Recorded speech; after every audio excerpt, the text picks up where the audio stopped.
नमस्कार, स्वदेश न्यूज के खास प्रोग्राम जनता मांगे जवाब में आप सभी का स्वागत है। मैं हूं आपके साथ राखी। जनता मांगे जवाब में आज बात पीएम मोदी की शपथ की और विपक्ष की अग्निपथ की। बात एक बार फिर गठबंधन की सरकार की। नरेंद्र मोदी को राष्ट्रपति से सरकार बनाने का न्योता मिल गया है। 9 जून को नरेंद्र मोदी तीसरी बार प्रधानमंत्री पद की शपथ लेंगे। इससे पहले दिल्ली में संसदीय दल की आज बैठक हुई है। मोदी को एनडीए के बाद सर्वसम्मति से संसदीय दल का नेता चुना गया है।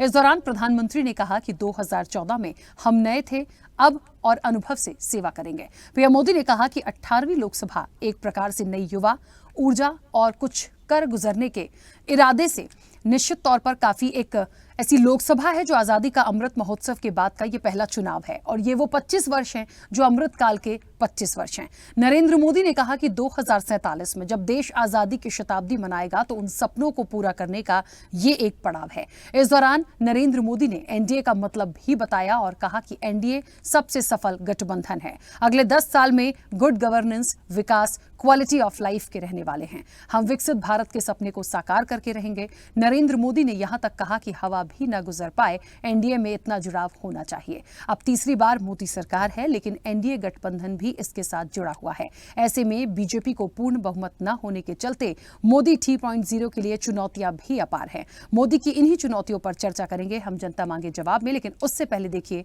ये रिपोर्ट।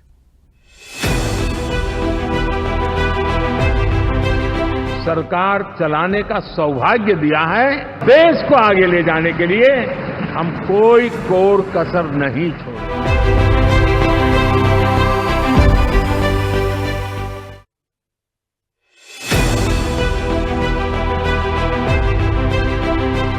एनडीए को करीब करीब 3 दशक हो चुके हैं। ये 3 दशक की यात्रा एक बहुत बड़ी मजबूती का संदेश देती है। तथ्यों के आधार पर कह सकता हूं ये सबसे सफल अलायंस है।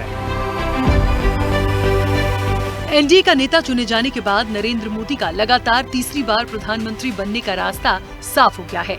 इसके साथ ही एनडीए ने राष्ट्रपति द्रौपदी मुर्मू से मिलकर सरकार बनाने का दावा भी पेश कर दिया है। अब वे देश के दूसरे ऐसे नेता बन जाएंगे जो लगातार तीसरी बार प्रधानमंत्री पद की शपथ लेंगे। इससे पहले ये रिकॉर्ड पंडित जवाहरलाल नेहरू के नाम पर है। एनडीए की संयुक्त बैठक में नरेंद्र मोदी ने कहा, मेरे लिए खुशी की बात है कि इतने बड़े समूह को आज स्वागत करने का अवसर मिला है। जो साथी जीत कर आए हैं वे अभिनंदन के अधिकारी हैं। लाखों कार्यकर्ताओं ने दिन रात परिश्रम किया। हर दल के कार्यकर्ता ने जो पुरुषार्थ और परिश्रम किया है उनको मैं सिर झुकाकर प्रणाम करता हूँ। इस दौरान नरेंद्र मोदी ने एनडीए सरकार के अगले 10 साल के एजेंडे को भी बताया। साथ ही उन्होंने एनडीए को भारत की आत्मा बताते हुए कहा कि अगले 10 साल में good governance, Vikas, quality of life पर काम करते हुए आगे बढ़ना है। मेरे लिए खुशी की बात है कि इतने बड़े समूह को आज मुझे यहाँ स्वागत करने का अवसर मिला है। साथियों, मेरा बहुत सौभाग्य है कि एनडीए के नेता के रूप में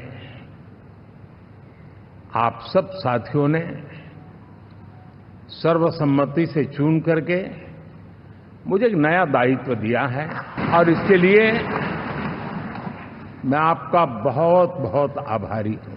हमारा ये अलायंस सच्चे अर्थ में भारत की असली जो स्पिरिट है, जो भारत का आत्मा है, भारत की जड़ों में जो रचा बसा है, उसका एक अर्थ में प्रतिबिंब है कि एनडीए ये सत्ता प्राप्त करने का या सरकार चलाने का कुछ दलों का जमावड़ा नहीं है।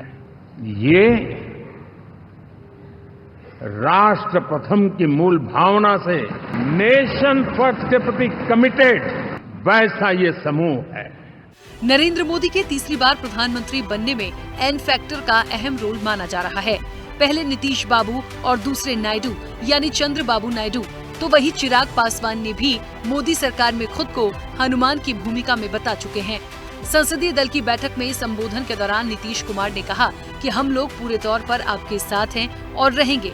साथी दलों से भी उन्होंने कहा कि हम इनकी हर बात को मानते हुए आगे चलेंगे। नीतीश ने कहा कि अगली बार जब आप आएं तो कुछ लोग जो इधर उधर जीत गए हैं अगली बार सब हारेंगे। आगे उन लोगों के लिए कोई गुंजाइश नहीं रहेगी। ये प्रधानमंत्री हैं और फिर प्रधानमंत्री होने जा रहे हैं और इन्होंने पूरे देश की सेवा की। अब पूरा भरोसा है कि जो कुछ भी बचा है अगली बार ये सब पूरा कर देंगे और जो भी हर राज्य का है, और हम लोग पूरे तौर पर सब दिन इनके साथ रहेंगे और पूरे तौर पर जो कुछ भी है आज जिस तरह से भी ये करेंगे बहुत अच्छा है। और आप जान लीजिए कि कुछ लोग, हम लोगों को तो अब लगता है कि अगली बार जो आप आइएगा ना, तो इस बार हम देखें कि कुछ इधर उधर कुछ जीत गया है, अगली बार सब हारेगा, हमको पूरा भरोसा है। इस मौका के बाद आगे अब उन लोगों के लिए कोई गुंजाइश नहीं रहेगा, वो सब खत्म हो जाएगा।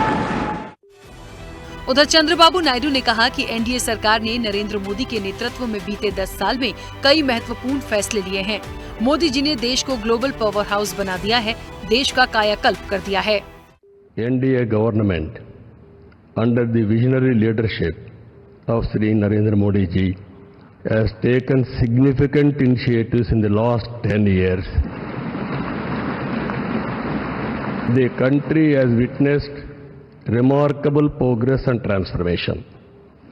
Narendra Modi ji focused and dedicated approach has transformed the nation into a global powerhouse. देश में लगातार तीसरी बार मोदी सरकार बनने जा रही है। 9 जून को शपथ ग्रहण समारोह की तैयारी है, लेकिन तीसरी पारी में नरेंद्र मोदी के सामने चुनौतियां कम नहीं हैं। अब सहयोगी दलों के साथी साथ चलने के कितने भी वादे और दावे करें, लेकिन इतिहास गवाह है कि महत्वाकांक्षाओं और इच्छाओं की जिद में गठबंधन की सरकारें सत्ता के सिंहासन की धराशायी हुई हैं। ऐसे में अब देखना होगा कि तीसरी बार प्रधानमंत्री बन रहे नरेंद्र मोदी साथियों और विपक्ष की अग्नि परीक्षा से कैसे पार पाएंगे। स्पेशल रिपोर्ट, स्वदेश न्यूज।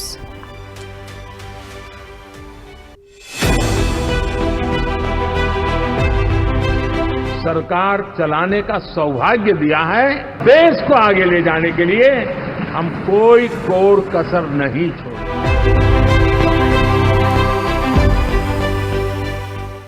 तो एक बार फिर से गठबंधन सरकार है। देखिए, चुनौतियां अपार बिल्कुल कही जा सकती हैं, क्योंकि अकेले अब भारतीय जनता पार्टी नहीं कही जाएगी या बीजेपी की सरकार नहीं कही जाएगी, ये कही जाएगी गठबंधन सरकार। तो चुनौतियां तो अपार होंगी ही आपकी, और इसके साथ साथ ये भी बेहद महत्वपूर्ण हो जाएगा कि दूसरी तरफ जो विपक्ष है वो इन तमाम चीजों पर अब कितने अग्रेशन के साथ है, क्योंकि उनका भी कॉन्फिडेंस इलेक्शन में हार ही सही, लेकिन वो हार जैसा नहीं है, क्योंकि इतनी उम्मीद शायद भारतीय जनता पार्टी को भी नहीं थी जिस तरह से सीट्स मिली हैं। इस चर्चा पर आएंगे, लेकिन उससे पहले कुछ अहम बातें हैं वो आपको ग्राफिक्स के जरिए बताते हैं।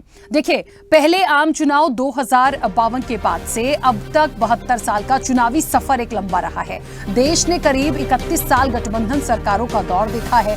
2014 से 24 तक नरेंद्र मोदी की अगुवाई में एनडीए की सरकार जरूर थी, लेकिन इसके प्रमुख घटक दल भाजपा ने 2014 और 2019 में क्रमशः 242 और 303 सीटें जीती थी। सरकार चलाने के लिए मोदी एनडीए के घटक दलों पर निर्भर नहीं थे।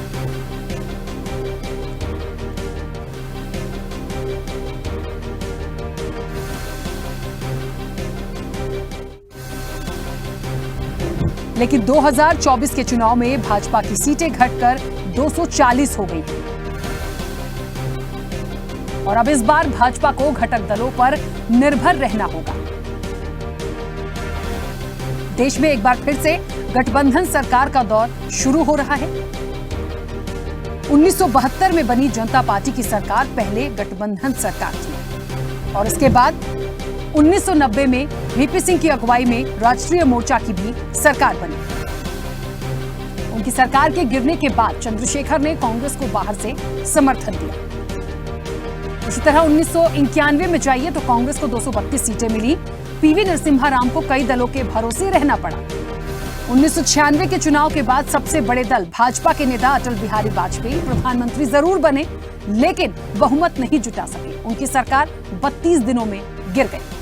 एचडी देवेगौड़ा की अगुवाई में 13 दलों ने मिलकर बने संयुक्त मोर्चा की सरकार बनी, जिसे बाहर से कांग्रेस का समर्थन हासिल था।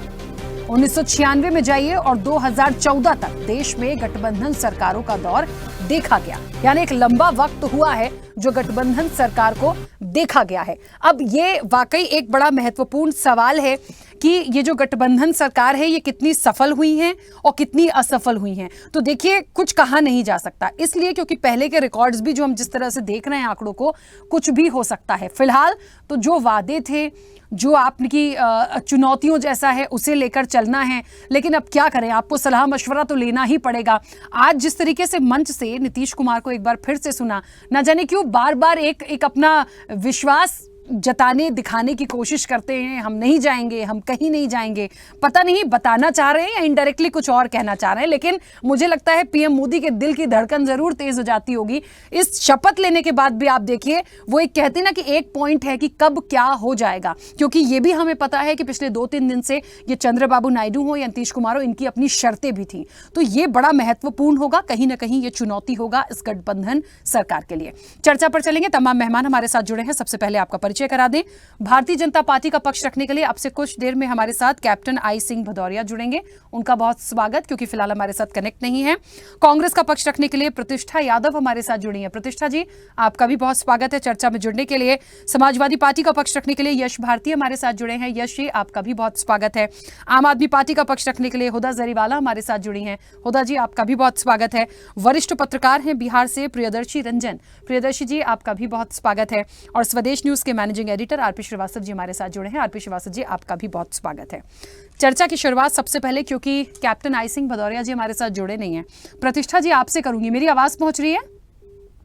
जी बिल्कुल बिल्कुल, आपकी आवाज आ रही है। प्रतिष्ठा जी, मुझे लगता है मोदी लेंगे शपथ, ये तो ठीक है, लेकिन विपक्ष भी कहीं ना कहीं उनका एक अग्निपथ है। तो ये एक जो टैगलाइन मुझे आज मिलती जुलती दिख रही है, सबसे पहले तो इस पे प्रतिक्रिया दे दीजिए।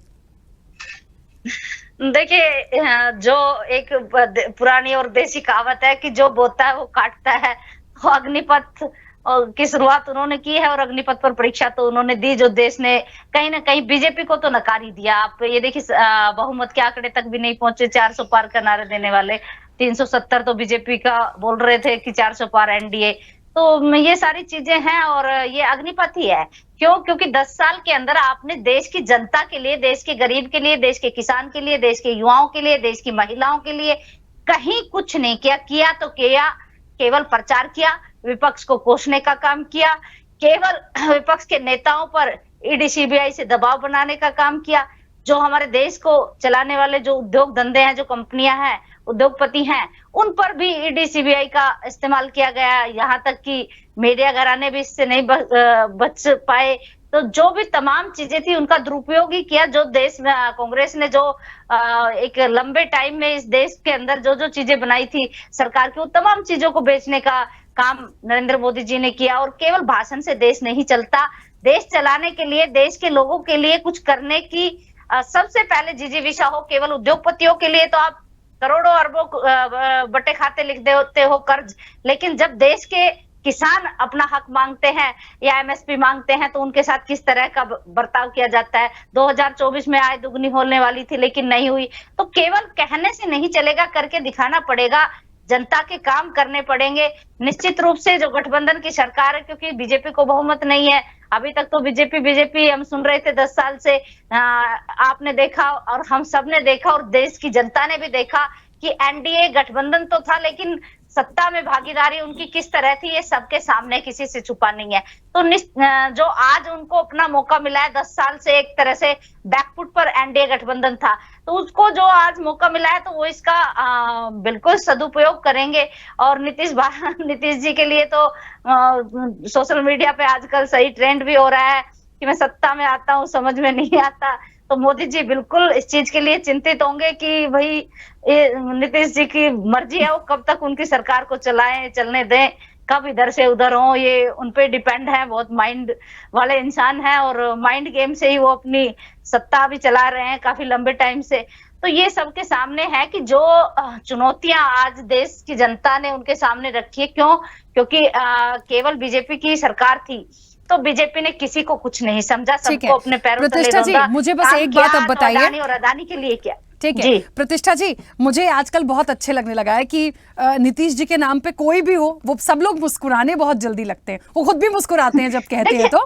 लेकिन मुझे ये पूछना है, अभी लास्ट मेरी जब चर्चा हुई 2-3 दिन से मैं लगातार देख रही हूँ, तो ये बात हो रही थी कि जब तक शपथ नहीं हो जाती तब तक विश्वास नहीं था इंडिया गठबंधन को या कांग्रेस को। ऐसा लग रहा था कि नहीं अभी राखी जी वेट करिए। अमूमन क्योंकि इस चर्चा में मैं रहती हूं हमेशा, तो ये कहा जा रहा था। लेकिन अब तो राष्ट्रपति भवन वो चले गए, बात हो गई, सहयोगियों ने ये भी कह दिया, बाकायदा सबके सिग्नेचर्स हो गए। नीतीश जी ने आज एक बार फिर से विश्वास दिलाया, बहुत जोर जोर से मुस्कुरा के, तिरछी नजरों से देख के मोदी जी मुस्कुरा रहे थे, नहीं जाऊंगा छोड़ के, नहीं जाऊंगा। तो ये अंत तक उन्होंने तो कर दिया। तो अब तो मानते हैं कि ये जो गठबंधन की सरकार बन रही है, या आप लोग जब तक शपथ नहीं होगी तब तक आप लोग को डाउट है? देखिए, मैं अगर व्यक्तिगत मेरी राय यहाँ पर साझा करूं तो मुझे पहले से पता था कि सरकार तो बनेगी लेकिन चलेगी नहीं, पूरे 5 साल नहीं चलेगी ये सरकार। ये मैं आपसे पूरा करती। क्यों?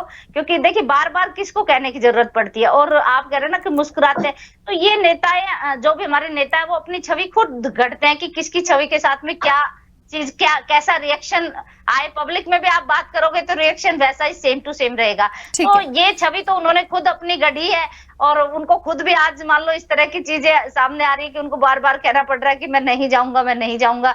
लेकिन इस चीज पर बिलीव करना, मेरे ख्याल से आप और हम छोड़िए, खुद देश के प्रधानमंत्री नरेंद्र मोदी जी भी शायद नहीं कर पा रहे होंगे। उनको भी सपने में काफी कुछ आ रहा होगा कि पता नहीं कब पाया खिसक जाए कुर्सी का और मैं गिर जाऊं।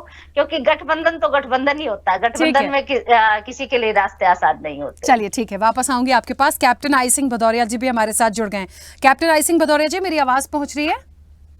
जी, आपकी आवाज आ रही है। हाँ कैप्टन आई सिंह भदौरिया जी, एक बड़ा महत्वपूर्ण छोटा सा सवाल है मेरा। शपथ होगी, ठीक है, जिस तरह से एक प्लान है कि 9 तारीख को ये तमाम चीज़ें पूरी प्लान की गई हैं, तो मोदी जी की शपथ और विपक्ष का अग्निपथ मुझे दिख रहा है। लेकिन जिस तरीके से कांग्रेस या इंडिया ब्लॉक के लोग कह रहे हैं या जो स्टेटमेंट्स आ रहे हैं लगातार, वो एक विश्वास गठबंधन सरकार हो गई, क्योंकि अभी तक भारतीय जनता पार्टी की सरकार थी, अब ये गठबंधन सरकार है। तो मुझे लगता है इसकी ना तो चुनौतियां कम है, लेकिन ये जो अग्निपथ वाली टैगलाइन है, ये नीतीश जी की वजह से बार बार मुझे ऐसा लग रहा है ये आपके लिए भी कहीं अग्निपथ ना हो जाए। तो शायद हो भी सकता है जो इंडिया ब्लॉक कह रहा है। देखिए राखी जी, ये गठबंधन हमारा पहले भी था, ये नया गठबंधन नहीं। ना नीतीश जी हमारे साथ नए हैं, ना चंद्रबाबू जी नए हैं, और बाकी जितने भी हमारे घटक के साथी हैं सभी पुराने साथी हैं। हाँ, लेकिन कैप्टन आई सिंह भदौरिया जी, तब आप बहुमत में थे, इस बार बहुमत नहीं है ना, इस बार इन्हीं के सहारे हैं। नीतीश जी तब भी थे, लेकिन नीतीश जी शांत थे। वो प्रचार के दौरान कमल का फूल हाथ में लेके बेचारे वो प्रचार कर रहे थे, सब लोग कह रहे थे ये इस लेवल के हैं, क्यों ऐसे हैं। लेकिन इस बार वो बहुमत नहीं है, इस बार नीतीश जी एकदम बिल्कुल जोश में हैं, और अभी भी लग रहा है सब कह रहे हैं कि वो कुछ भी कर सकते हैं। देखिए राखी जी, लोग तो कहने को क्या क्या कहते हैं, प्रतिष्ठा जी कहने के लिए कुछ, जिसको पास कुछ कहने के लिए होता नहीं है, वो सिर्फ कह के फालतू बातें ही करना जानता है। मैं तो ये कहूंगा कि जितने भी हमारे साथी पहले भी थे, चाहे भले ही हम पूर्ण बहुमत में थे, मगर हम अपना गठबंधन धर्म पहले भी निभा रहे थे, और आज हमारे जो साथी हैं हम उनके साथ सरकार चलाएंगे।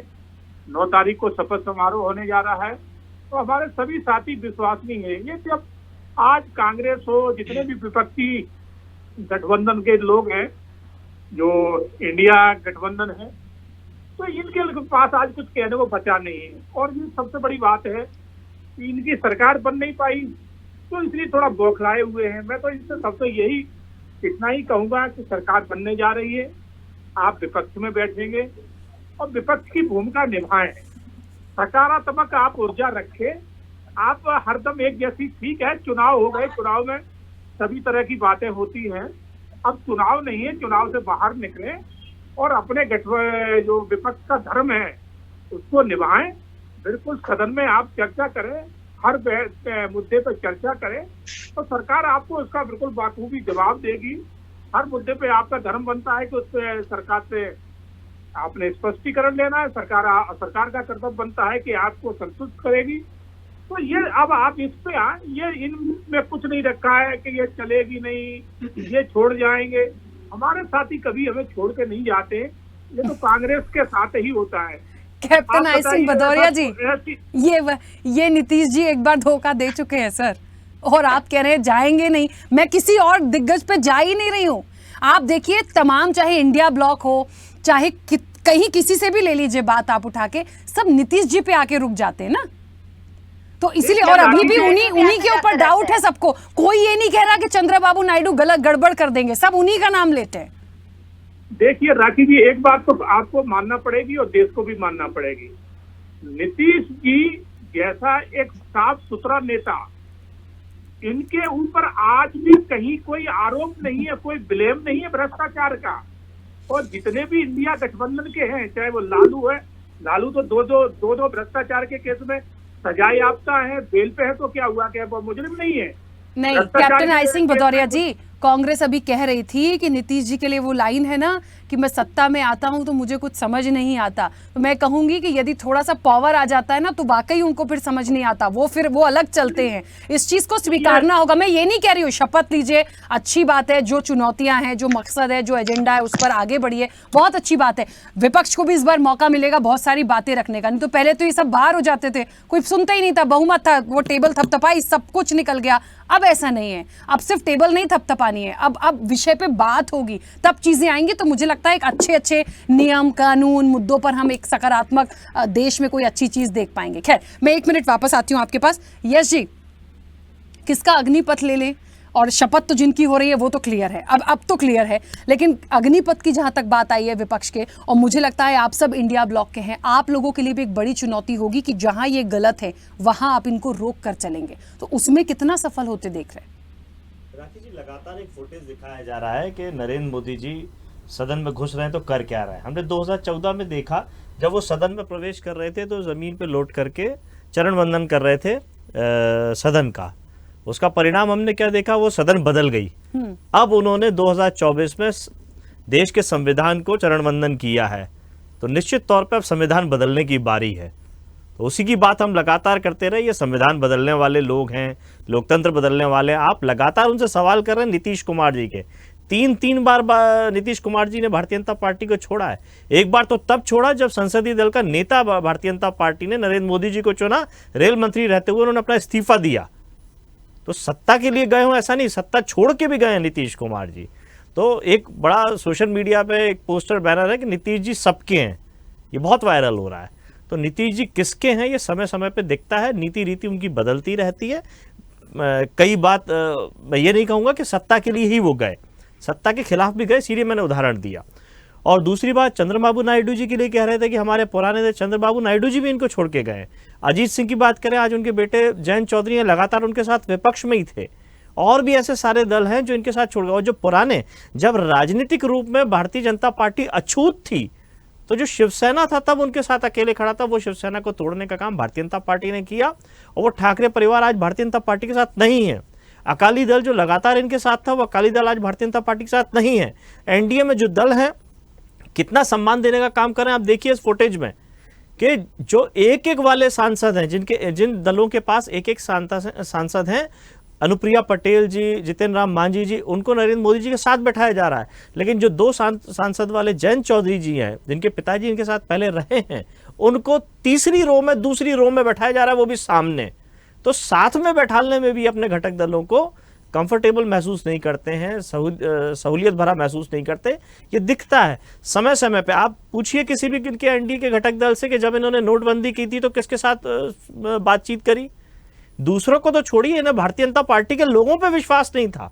और ये स्टेटमेंट्स दिए हैं भारतीय जनता पार्टी के नेता ने, केवल नरेंद्र मोदी जी को पता था, वित्त मंत्री स्वर्गीय अरुण जेटली जी तक को नहीं पता था कि नोटबंदी होने वाली है। तो इस तरीके नकारात्मक फैसले लेना और बिना चर्चा के करना, जब ये अपनी पार्टी के अपने नेताओं से उम्मीद नहीं करते हैं, विश्वास नहीं करते हैं, एनडीए के घटक दलों पे क्या विश्वास करेंगे, देश की जनता पे क्या विश्वास करें। ये तो चीजें थोपते हैं, इवेंट करते हैं, रात में 12 बजे घंटा बजाया, जीएसटी चालू कर दी, उसके बाद 200 300 बार अमेंडमेंट्स करने पड़ रहे हैं जीएसटी पे, क्योंकि आपने कोई तैयारी नहीं करी, केवल एक इवेंट बनाया था, इवेंट की तैयारी। ये आज जो ये कार्यक्रम है, ये भी एक इवेंट है बिना तैयारी के। झगड़े देखिएगा अभी कि किसको लोकसभा का अध्यक्ष बनना है, किसको उपाध्यक्ष बनना है, किसको कौन सा मंत्रिमंडल चाहिए, कौन अंदर से सहारा करेगा, कौन बाहर से करेगा। अभी झगड़े दिखेंगे आपको, क्योंकि अब भारतीय जनता पार्टी के खिलाफत में लोग खड़े होंगे। अभी तक जो 10 साल तक भारतीय जनता पार्टी ने तानाशाही करी और जनता ने जो भरपूर समर्थन दिया, भारतीय जनता पार्टी उसमें खरी नहीं उतरी, इसीलिए अब उनको लंगड़ी सरकार चलाने का मौका दिया जनता ने। और दूसरी बात, एक बात और विशेष है, जनता ने सबको अच्छा परिणाम दिया है। सारे राजनीतिक दल खुश हैं, चाहे छोटा दल हो चाहे बड़ा दल हो। दुखी है तो केवल भारतीय जनता पार्टी, जो बातें कर रही थी धारा 370 पार करने की, 400 पार करने की, हर पोलिंग बूथ पे 370 वोट डलवाने की, तो अगर धाराशाही कोई हुआ है तो भारतीय जनता पार्टी हुई है। प्रभु राम के नाम पे जो राजनीति करते थे, वो अयोध्या फैजाबाद हारने का काम किसी ने किया तो भारतीय जनता पार्टी ने, चित्रकूट हारने का काम किसी ने किया तो भारतीय जनता पार्टी ने किया। तो दिखता है कि जनता इनकी भावनाओं के साथ जो खिलवाड़ करते हैं, जो जनता की भावना के साथ ये भारतीय जनता पार्टी के लोग खिलवाड़ करते हैं, जनता मूड बना चुकी है कि वो रोटी कपड़ा मकान जो मूलभूत सुविधा है उसके लिए ही वोट देगी। ठीक है, चलिए वापस आऊंगी। प्रियदर्शी जी, आवाज पहुंच रही है मेरी? जी बिल्कुल आवाज आ रही है। प्रियदर्शी जी, बहुत अहम सवाल, क्योंकि आप वरिष्ठ पत्रकार हैं, बिहार से हैं। मुझे लगता है नीतीश जी को अभी थोड़ा सा मैं एक्साइट करूं, क्योंकि वो चर्चा में ऑटोमेटिक आ जाएंगे, क्योंकि गठबंधन की सरकार है और वो किन दो महत्वपूर्ण लोगों की वजह से है वो भी हमें समझ में आता है। लेकिन जिस तरीके से जो वादे हैं, जो चुनौतियां हैं, जो एक कहते हैं ना कि एक किंग मेकर, एक महत्वपूर्ण भूमिका बहुमत के साथ निभाई जाती थी, इस बार क्या उसको किस आकलन पे देखते हैं? ये जो दावे हैं इंडिया ब्लॉक के कि ये पूरी सरकार 5 साल नहीं चल पाएगी, इसमें कितने % आप देख रहे हैं चांसेस हैं कि ये चलेगी या नहीं चलेगी? दूसरी महत्वपूर्ण बात, जो पीएम मोदी की चुनौतियां हैं, क्या उसको किस तरह से निकाल के ले जाएंगे? क्योंकि अकेले तो अब नहीं हो सकता। देखिए, इंडिया ब्लॉक का जो दावा है, वो दावा संख्या बल के आधार पर है। नीतीश कुमार और चंद्रबाबू नायडू के सहारे ये सरकार चलेगी या नहीं चलेगी, ये समय के गर्भ में है और दोनों ओर से दावे और प्रतिदावे किए जा रहे हैं। एनडीए की ओर से जो कहा जा रहा है कि हम 5 साल चला ले जाएंगे, नरेंद्र मोदी जी चला ले जाएंगे, इस बात में भी दम है। और इंडिया ब्लॉक की ओर से जो दावा किया जा रहा है कि 5 साल नहीं चला ले जाएंगे, उस बात में भी दम है। क्योंकि नीतीश कुमार का एक स्लोगन है, नीतीश सबके हैं। नीतीश अभी एनडीए के साथ हैं, नरेंद्र मोदी के साथ हैं, तभी ये इंडिया के साथ भी हो सकते हैं, इसकी संभावना है। और ऐसा होता रहा है और ऐसा होता रहेगा, ये भी नीतीश कुमार के ही स्टेटमेंट में छुपा हुआ है। वो जो कस्में वायदे खा रहे हैं, जो निभाने का दावा कर रहे हैं, वो एक ही झटके में खारिज भी कर सकते हैं। नीतीश कुमार उस मानसिकता के व्यक्ति हैं और भारतीय जनता पार्टी भी इस बात को समझती है, नरेंद्र मोदी भी इस बात को समझते हैं। इसीलिए जब तक है तब तक नीतीश कुमार को साथ मानकर चल रहे हैं। नीतीश कुमार की वैकल्पिक व्यवस्था निश्चित तौर पर भारतीय जनता पार्टी के भीतर खाने चल रहा होगा। नरेंद्र मोदी सरकार गठन के साथ ही इस बात पर जरूर विचार कर रहे होंगे कि नीतीश कुमार का विकल्प तैयार किया जाए, अन्य छोटी मोटी पार्टियों को अपने साथ लाया जाए, कुछ जो निर्दलीय जीते हैं उनका समर्थन और ज्यादा से ज्यादा प्राप्त किया जाए और नीतीश कुमार पर से निर्भरता घटाई जाए। हालांकि ऐसी बातें आप चंद्रबाबू नायडू के लिए भी कह सकते हैं, लेकिन चंद्रबाबू नायडू का इतिहास इस तरह से दल बदल का नहीं रहा है। वो एक भरोसा जताते हैं, लेकिन नीतीश कुमार बिल्कुल ही भरोसा नहीं जताते हैं। तो पीएम मोदी की कितनी चुनौतियां देख रहे हैं आप अब? बहुत बड़ी चुनौती है उनके सामने 5 साल चला ले जाना। और अगर वो 6 महीने सरकार को चला ले जाते हैं तो उसके बाद ये चुनौतियां कमेंगी। और नीतीश कुमार का अगर विकल्प उन्होंने तैयार कर लिया, कुछ अन्य पार्टियां, छोटी मोटी पार्टियां या अन्य जो निर्दलीय सांसद हैं वो जीत करके आए हैं, उनके समर्थन से अगर वे बहुमत तक पहुंच जाते हैं तो उसके बाद तो सरकार 5 साल चलाने में दिक्कत नहीं है। लेकिन अगर नीतीश कुमार पर 5 साल तक की निर्भरता रही तो चुनौती बढ़ेगी, क्योंकि नीतीश कुमार हार्ड बार्गेनर है। जब मंत्रिमंडल का बंटवारा होगा उस समय भी नीतीश कुमार अपनी ताकत से ज्यादा लेने का प्रयास करेंगे। भारतीय जनता पार्टी वैसी स्थिति में उनको कंट्रोल करने का प्रयास करेगी। लेकिन अगर भारतीय जनता पार्टी अपने बूते यानी नीतीश कुमार के बगैर भी सरकार चलाने की स्थिति में नहीं रहती है तो नीतीश कुमार के सामने झुकना होगा या नीतीश कुमार कभी भी बाहर चले जा सकते हैं। ठीक है, ये स्थिति बनी। बिल्कुल। चलिए प्रियदर्शी जी वापस आऊंगी। हुदा जी सुन पा रही हैं अब मुझे? मेरी वॉइस क्लियर है? हाँ, अब आ रही है मैम, आपकी ऑडियो अब आ रही है, ठीक है। हुदा जी, चुनौतियां तो हैं, चुनौतियों से पार पाना है। एक बात अभी प्रियदर्शी जी कह रहे थे कि 6 महीने यदि वो इन चीज़ों को निकाल लेते हैं तो वो कमियां उनकी जो हैं या चुनौतियां हैं वो कम हो जाएंगी। अब पूरा फैक्टर्स आ जाता है बार बार नीतीश जी पे। मैं तो सिर्फ इस शपथ पे और आपके विपक्ष के अग्निपथ पे आती हूं अब, क्योंकि महत्वपूर्ण दोनों के लिए है, आप लोगों के लिए भी है और उनके लिए तो है ही। तो एक अच्छी सरकार को चलते हुए देखना है, क्या ये फैक्टर्स होगा कि आप उनकी जो चुनौतियां हैं या तो उसको रोकेंगे, उन्हें करना है, आप उनको रोकेंगे, तमाम चीजों को लेकर आना है, या फिर पूरा फोकस इस चीज पे डालेंगे कि कैसे भी करके सरकार गिरे, क्योंकि बीजेपी तो करती आई है। देखिए, सबसे पहले तो ये, मेरी आवाज पहुंच पा रही है ना? हाँ, आ रही है जी। सबसे पहले तो ये कि इतनी मुश्किल परिस्थितियों में जो विपक्ष ने ये चुनाव लड़ा है, आपने देखा, अगर मैं आम आदमी पार्टी की बात कर लूं तो तमाम सीनियर लीडर्स को जेल में डाल दिया था। हमारे सिटिंग चीफ मिनिस्टर को इंटरिम बेल पे सिर्फ 21 दिन की मोहलत मिली चुनाव प्रचार करने के लिए, तो अदरवाइज तो वो अभी भी जेल में ही है। संजय सिंह जी, डॉक्टर सत्येंद्र जैन, मनीष सिसोदिया जी, उसके अलावा अगर कांग्रेस की बात करें, किस तरह से खाते सीज कर दिए, किस तरह से हेमंत सोरेन जी को जेल में डाल दिया। तो तमाम जो विपक्षी पार्टियां हैं उनके लिए आसान नहीं रहा है। आप शरद पवार जी की बात कर लें, एनसीपी को किस तरह से तोड़ दिया,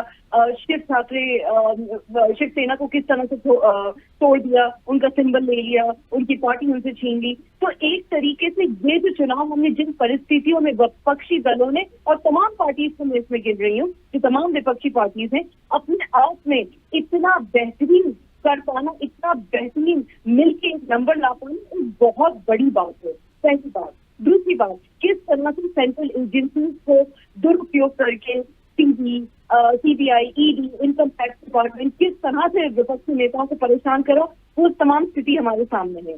तीसरी बात ये जो एक मोदी नामा चलता आ रहा था पिछले 10 सालों से, या जो 400 पार की बात तो ऑलरेडी इनकी झूठी साबित हो गई है। हमने देखा कि स्टॉक मार्केट में कितने 3 दिनों में लोगों ने कितना अपने करोड़ों लॉसेस किए हैं। तो ये तमाम जैसे जो एग्जिट पोल रहे थे, क्या उनसे कोई कार्रवाई होगी, क्योंकि वो तो सारे के सारे गलत साबित हो गए हैं। जिन्होंने स्टॉक मार्केट में अपना पैसा लूज किया है, उसका क्या होगा। तो ये तमाम जो सारी चीजें हैं जो हो रही थी, बिल्कुल रिजल्ट से पहले चीजें हो रही थी, वो सारी चीजें कहीं ना कहीं पब्लिक समझ रही है। तो हमारे लिए, क्योंकि अभी विपक्ष 10 साल के बाद इतनी स्ट्रॉन्ग स्थिति में आया है, तो हमारे लिए तो यही बहुत खुशी की बात है कि हम एक स्ट्रॉन्ग विपक्ष बन के, एक ऑपोजिशन बन के संविधान को बचा सकते हैं, लोगों की डेवलपमेंट की बात कर सकते हैं।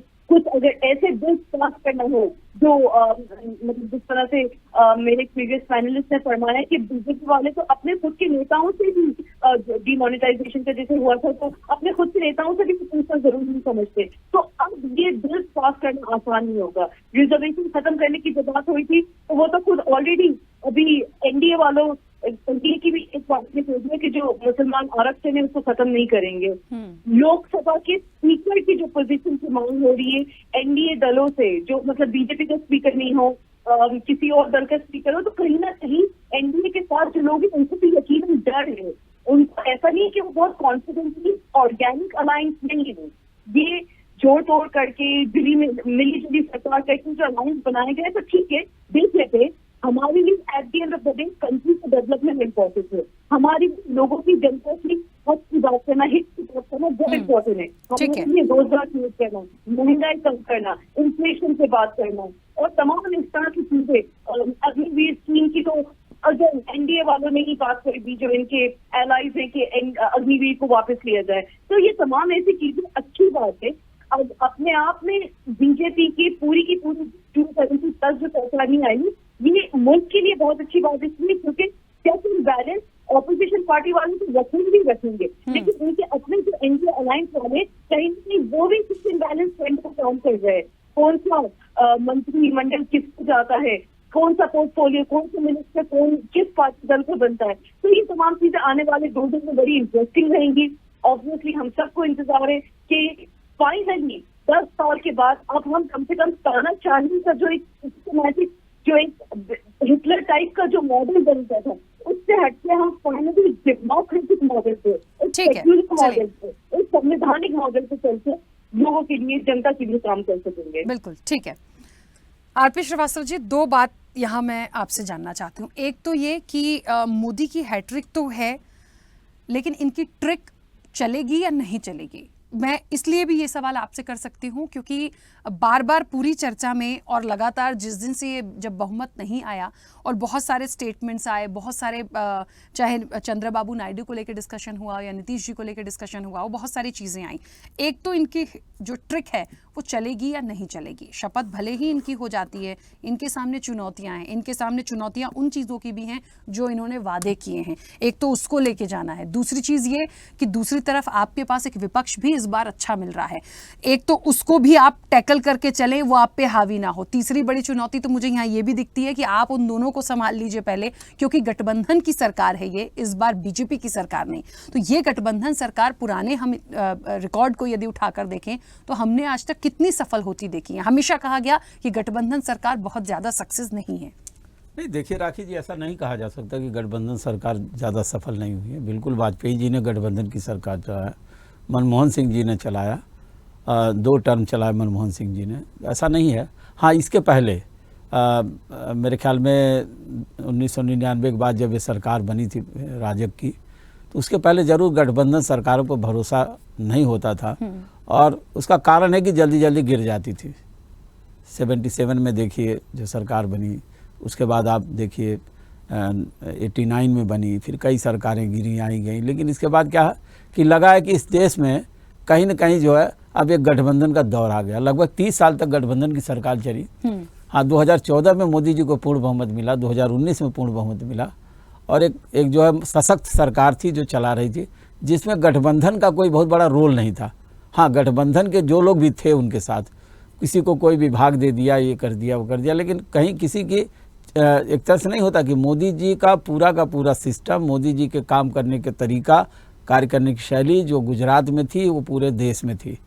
और निश्चित रूप से भारतीय जनता पार्टी ने कई एक महत्वपूर्ण फैसले भी लिए जो एक तरह से जो अगर इतना बहुमत नहीं होता तो नहीं ले पाते। अब वर्तमान सरकार पर आते हैं।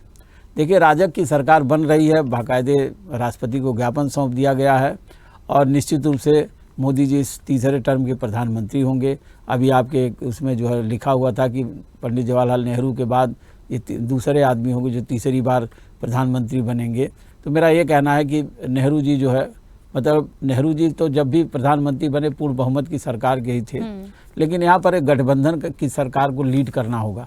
जिस तरह का मोदी जी का काम करने का तौर तरीका है, क्या गठबंधन के लोग उससे सहमत होंगे या उनकी सहमति से सरकार चलाएंगे? यदि अपने ढंग से सरकार चलाते तो निश्चित रूप से खटास आएगी, लेकिन ऐसा कुछ नहीं लगता कि सरकार न चले। जहाँ तक नीतीश कुमार और चंद्रबाबू नायडू का सवाल है, देखिए एक जगह पर जरूर समस्या आएगी, जब कोई महत्वपूर्ण बिल आएगा। उस समय पिछली बार क्या होता, संसद में बिल जो है ऑटोमेटिक पास हो जाता था, इतने के बाद बहुमत, इनका खुद के पार्टी का इतना बहुमत था कि किसी की ज़रूरत नहीं हुआ करती। लेकिन अब हर बिल पर, जो भी महत्वपूर्ण बिल आएंगे उस पर डिवीज़न भी हो सकता है, उसकी सहमति असहमति होती है। एक चुनौती तो ये होगी। मैं सरकार गिरने के बारे में नहीं बोल सकता हूँ, क्योंकि सरकार बनी है तो निश्चित रूप से देश हित में चलना चाहिए। बार बार गिरना, बार बार सरकारें बनना एक अच्छी बात नहीं है। जहाँ तक विपक्ष का सवाल आपने बोला अग्निपथ, निश्चित रूप से विपक्ष को अभी और मेहनत करनी पड़ेगी, और एक बहुत महत्वपूर्ण विपक्ष है। तो यहाँ पर एक चीज़ जरूर सामने आएगी कि नीतीश कुमार को सबसे पहले जो है मोदी जी के लिए एक समस्या दूसरी जो खड़ी होगी कि सबसे पहले विशेष राज्य का दर्जा जरूर मांगेंगे, जो उनकी हमेशा से मांग रही है। जातिगत जनगणना पर बात करेंगे, और जब ये विशेष राज्य का दर्जा मांगे, क्योंकि अभी चुनाव होने वाला है अगले साल, तो उसमें क्या है कि नीतीश जी चाहेंगे कि अगर विशेष राज्य का दर्जा बिहार को मिलता है तो निश्चित रूप से अगले फिर मुख्यमंत्री हो जाएंगे वो, या उनकी पार्टी सत्ता में आएगी। लेकिन अगर इन बहुत सारी चीज़ों पर अगर उस मतलब समन्वय नहीं बन पाता है तो एक टकराव तो होगा। अभी कितना होगा ये नहीं कहा जा सकता, लेकिन फिलहाल इस सरकार को एक चेक बैलेंस मिला हुआ है, 2 जगह से ब्रेक लगा हुआ है, एक तो सरकार के भीतर और दूसरा सरकार के बाहर, और दोनों स्थितियां आप देखने वाली बात होगी। और जहां तक सरकार चलाने का बात है, निश्चित रूप से स्वदेश न्यूज़ के माध्यम से कहा जा सकता है कि सरकार 5 साल तक चले, इसलिए चले कि बार बार जो है देश में अस्थिरता न हो, और जो भी जनहित के काम है, जो मामले रुके हुए हैं, वो निश्चित रूप से एक तरह से सरकार को करना चाहिए, जनहित के फैसले लेना चाहिए। और आगे की जो व्यवस्था चलनी चाहिए। लेकिन जो उन्होंने पिछले 400 पार के नारे के बाद बहुत सारे महत्वपूर्ण फैसले लेने की बात किया, हमको लगता है कि इस बार इस तरह के फैसले लेने में थोड़ी कठिनाई जरूर होगी। बिल्कुल ठीक है। प्रतिष्ठा जी कुछ कह रही थी, पहले आप अपनी बात रखिए। जी मैं ये कह रही थी कि ये विपक्ष तो अग्निपथ को क्रॉस करके शायद स्वर्ण पथ पे जनता ने भेज दिया है, लेकिन अग्निपथ मोदी जी के लिए है ये 5 साल, क्योंकि गठबंधन के साथ में सरकार चलाना एक निरंकुशता के रूप में उन्होंने अपने निरंकुश शासक के रूप में स्थापित कर लिया था। मोदी जी ने घटक दलों तो साइड में रखी है, उन्होंने अपने साथी सांसदों से भी कभी कोई पॉइंट डिस्कशन नहीं किया। बीजेपी के अंदर भी केवल 2 लोगों का शंभू वाला शासन था, और ये वास्तव में एक बड़ी आश्चर्य की चीज थी कि जिस राम के सहारे ये लोग चल रहे थे, आज राम जी ने भी उनको नकार दिया है, क्योंकि राम जी भी उनकी भावनाओं को अच्छे से समझ चुके हैं कि इनके के जो भावना है वो आस्था से नहीं है, वो केवल आडंबर है। आस्था और आडंबर में बहुत बड़ा फर्क है। तो ये जो इस बार का जो चुनाव है वो जनता ने संविधान को बचाने के लिए वोटिंग की, और निश्चित रूप से आज विपक्ष इतने सशक्त विपक्ष के रूप में उभर के सामने आया है कि सरकार को विपक्ष को अनसुना करना नहीं कर पाएंगे। पहले जिस तरह से जो संसद चलती थी तो माइक म्यूट कर दिए जाते थे, आवाज नहीं सुनी जाती थी। तो इस तरह की जो घटनाएं जो पिछले 5 साल में एक तरह से सरकार ने एक ऐसी निरंकुशता की एक बड़ी नजीर पेश की, विपक्ष के तमाम नेताओं पर कार्रवाई की। इस 10 साल में इनके किसी नेता को भी एक यूपी का केस भी सामने आया था कि इनके बीजेपी का एक नेता था, सेम नाम का, सपा का था, सपा के रेड डालने जाना था और बीजेपी के नेता की रेड डल गई थी। बाद में उसका टैक्स काट के पैसे वापस दे दिए, लेकिन मामला कहीं ज्यादा उठ नहीं पाया। तो इनके जितने भी नेता हैं वो बड़ा दूध के धुले इन्होंने साबित किए। अब आप देखिए, चुनावी बॉन्ड का कोई छोटा घोटाला नहीं था, तो लेकिन पीएम केयर फंड को ले लीजिए, उसका हिसाब देश को नहीं दिया। लेकिन प्रतिष्ठा जी, मुझे ऐसा यहाँ पे लगता है, प्रतिष्ठा जी देखिए, विपक्ष का अग्निपथ इसलिए हमने कहा, या कह सकते हैं ये गठबंधन की सरकार है, ये सिर्फ बीजेपी की सरकार नहीं है। ठीक है, समझिएगा मेरी बात को।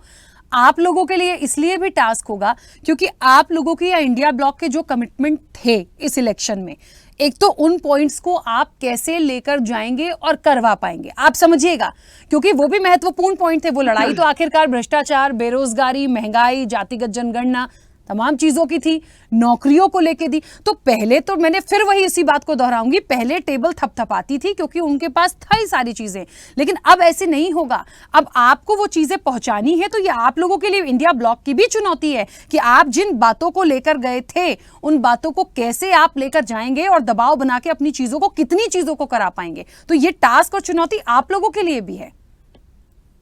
बिल्कुल, हम इस टास्क के लिए बिल्कुल रेडी है। हम जनता की आवाज, इन्होंने हमारे माइक बंद किए तब भी हमने जनता की आवाज उठाना बंद नहीं किया। इन्होंने राहुल गांधी जी को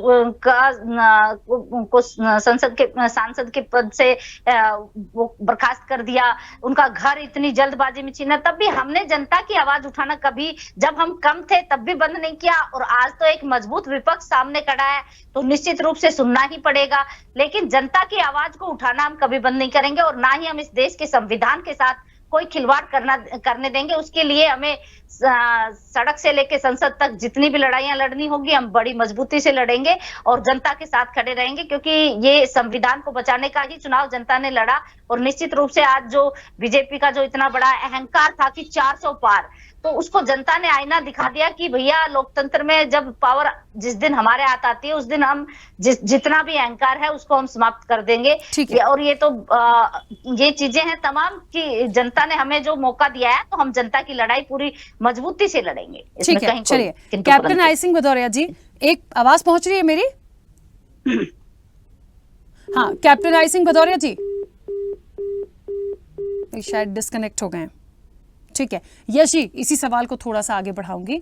मुझे लगता है जिन फैक्टर्स को, जिन मुद्दों को रखा है अभी, जैसे कि अब ये वाली लाइन को तो अब हम खत्म कर दे कि उनका अहंकार था और वो टूट गया, अब जिसका जो था गया, फिलहाल तो सरकार बन रही है।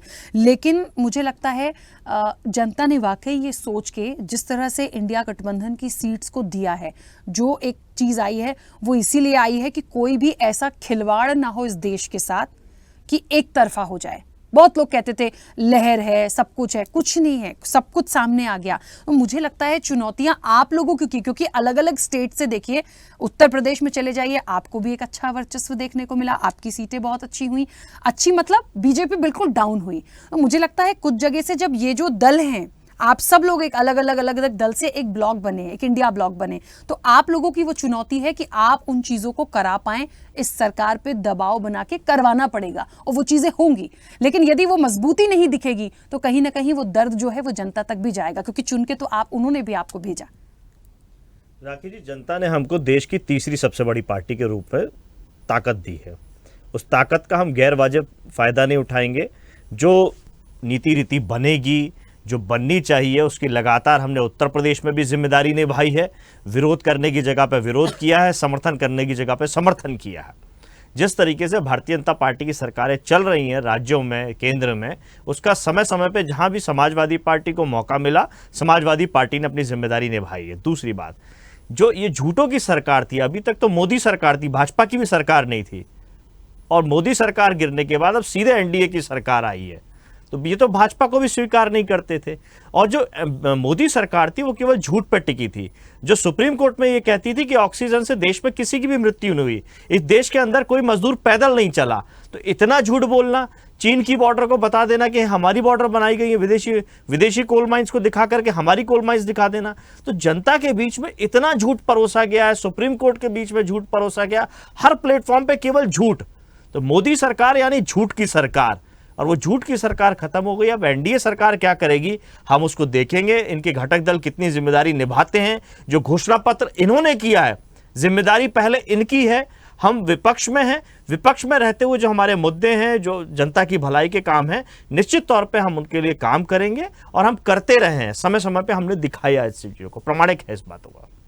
ठीक है, चलिए प्रियदर्शी रंजन जी, मुझे लग रहा है एक महत्वपूर्ण बात यहाँ पर है, और वो ये है कि अब कौन कितना इसको सफलता से लेकर जाएगा, लेकिन चाहते सब यही है कि जिन मुद्दों का जिक्र किया गया था, मैं तो अब उन्हीं पर आऊंगी जिसे ये लोग भूल गए थे, बिल्कुल ही भूल गए थे।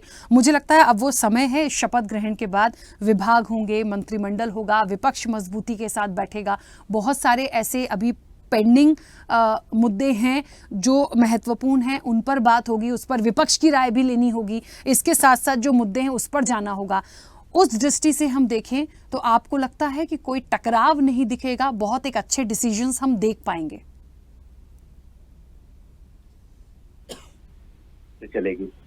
पिछले जो 10 सालों में जिस तरीके से सरकार चली है, अब बिल्कुल ही नए अंदाज में सरकार चलेगी। विपक्ष भी नई भूमिका में होगा। विपक्ष पहले से सशक्त है। आरपी श्रीवास्तव सर ने कहा कि पहले कानून पेश किया जाता था और पास हो जाता था, क्योंकि संख्या बल इतना बड़ा था एनडीए के पास, भारतीय जनता पार्टी के पास। अब छोटे बड़े बिल को पास कराने के लिए भारतीय जनता पार्टी को, नरेंद्र मोदी को कड़ी मशक्कत करनी होगी। इसलिए जब आप कह रही हैं कि सरकार चलेगी, सहभागिता और परस्पर सहयोग, तो यहाँ वाद विवाद होगा। पक्ष विपक्ष 10 सालों के बाद पहली बार संसद में देखने को मिलेगा। 10 सालों में, मैं कह रहा हूँ 10 सालों में पहली बार ऐसा मौका आएगा जब नरेंद्र मोदी की सरकार को विपक्ष चुनौती देता हुआ दिखेगा। पहले जिस तरीके से बिल पास हो रहे थे, अध्यादेश बनाए जा रहे थे, अब वैसा नहीं होगा।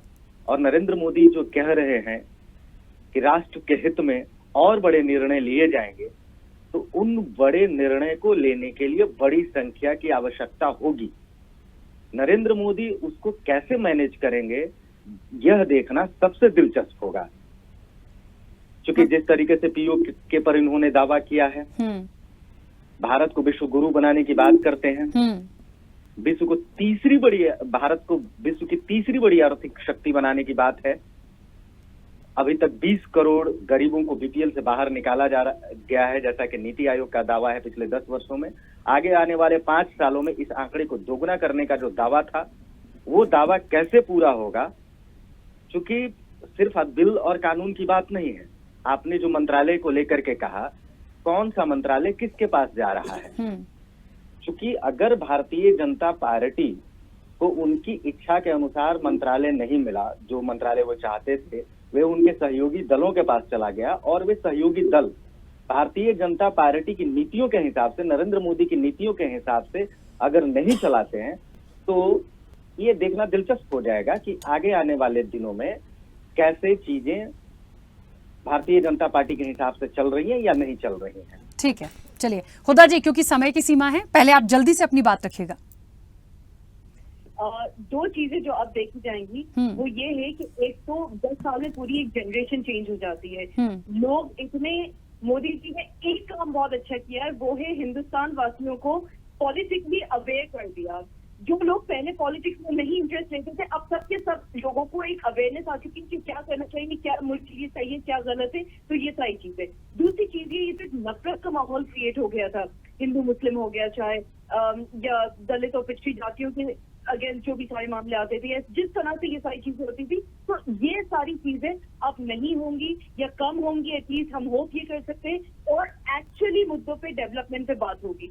तीसरी चीज ये वाला जो मोदी जी का सफर था, जो पहले अपने आप को सेवक कहते थे, फिर चौकीदार कहते थे और फाइनली अब भगवान कहने लगे थे, तो कम से कम उससे एक सेकंड बैलेंस लग जाएगा। एक स्ट्रॉन्ग ऑपोजिशन एक बहुत ही महत्वपूर्ण भूमिका निभाती है किसी भी डेमोक्रेसी में, किसी भी डेमोक्रेटिक सेटअप में। तो एटलीस्ट 10 सालों के बाद हम फाइनली जॉब क्रिएशन पे बात कर सकेंगे, इन्फ्लेशन और तमाम मुद्दों पे बात कर सकेंगे। ठीक है, हुदा जी रोकूंगी, हाँ, क्योंकि समय की सीमा है। आरपी श्रीवास्तव जी, बहुत जल्दी से संक्षिप्त प्रतिक्रिया। सीएए, एनआरसी, जातिगत जनगणना, मैं तो ओवरऑल अब बात करती हूँ जो देश के लिए आने वाले समय में बात होनी थी, तीसरी बड़ी अर्थव्यवस्था।